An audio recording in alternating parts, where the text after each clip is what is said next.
All right, welcome to our explainer. Just when you think you've got the rules of the game figured out, boom, the entire board gets flipped over. The world as we know it just took a very sharp and very digital turn. And that right there, that is the sound of a $1 trillion rebellion. It's March 10th, 2026, and that single quote from OpenAI's Sam Altman, well, it signals a massive shift in power. A line has officially been drawn in the sand between Silicon Valley and Washington, D.C. So this is the big question we're unpacking. On the surface, you see all these different headlines, right? You've got a government standoff with AI labs, news about the future of your favorite video game console, and this terrifying new kind of cyber attack. They seem totally unrelated. But trust me, if you connect the dots, they all point to one single powerful answer about who is really in control. And it all kicks off right here with this unprecedented conflict that's now being called the algorithmic rebellion. Just look at this alliance. Seriously, a year ago, these companies were at each other's throats. Now, OpenAI, Google, and Meta are all teaming up, backing Anthropic in a massive legal war against the US government. The reason? A government mandate to install a centralized kill switch in all advanced AI models. This isn't just some lawsuit, you guys. This is a fight for the future of AI itself. This slide really gets to the heart of the conflict. It's a fundamental clash of ideologies. On one side, you have the decentralized, global, innovation-first power of the algorithm, held by these tech labs. And on the other, you have the centralized, bordered, control-focused power of the state. Two completely different philosophies about who should steer the future.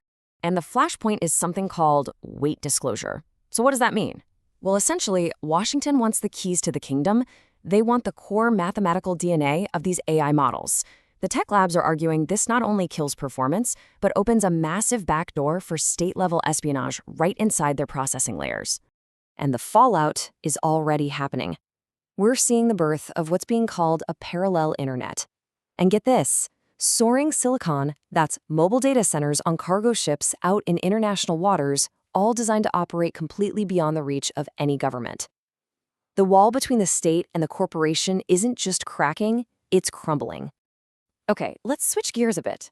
Because this whole theme of collapsing walls, it's not just happening in politics, it's also revolutionizing entertainment, starting with the world of gaming. For years, Nintendo's whole strategy was innovation within limitations. Well, that wall just came down. Leaks show the new Switch 2 game cards have a read speed of 3 gigabytes per second, powered by a new NVIDIA chipset. Nintendo is no longer accepting limits, it's chasing raw power. And then there's Microsoft. Project Helix isn't just a new console. Let's be honest, it's a PC and a console's body. It runs a version of Windows, plays PC games from Steam and Epic directly, and even has upgradable parts. Microsoft just killed the entire idea of a closed-box console. The wall between PC and console gaming is officially gone. But not everyone is tearing down walls. Ubisoft, after a string of failures with risky new games, is retreating. They've announced a remake of the fan-favorite Assassin's Creed Black Flag. Look, it's a smart move, but it's also a fearful one. They're building a wall of nostalgia to protect themselves from the risks of innovation. This brings us to a bigger picture. It's not just hardware walls that are crumbling. It's the entire economic model that we've all been living by. And here is the big moment.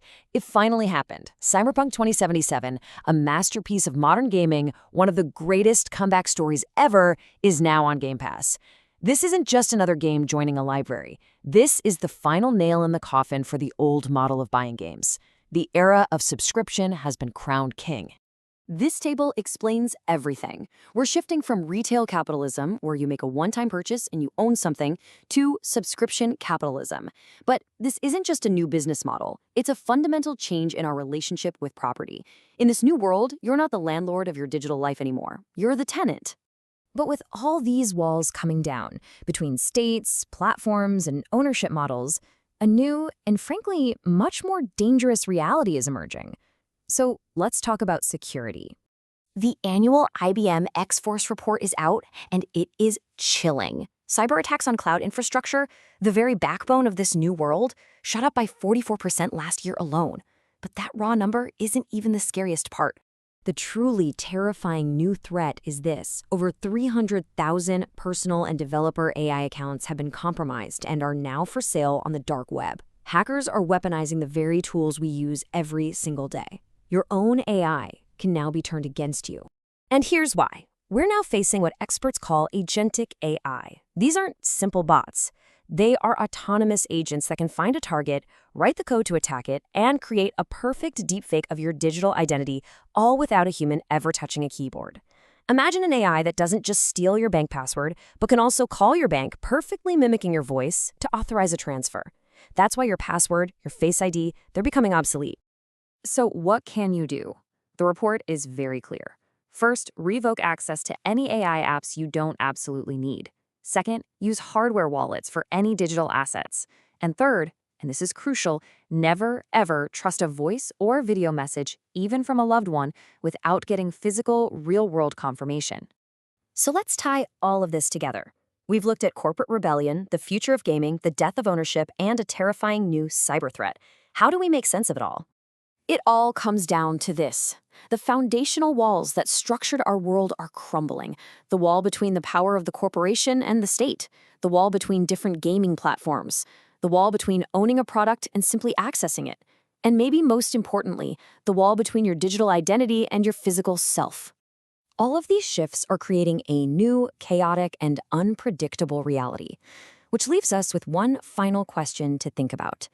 In a world where all the old walls are gone, what is your role? Are you just watching it happen, or are you helping to build what comes next?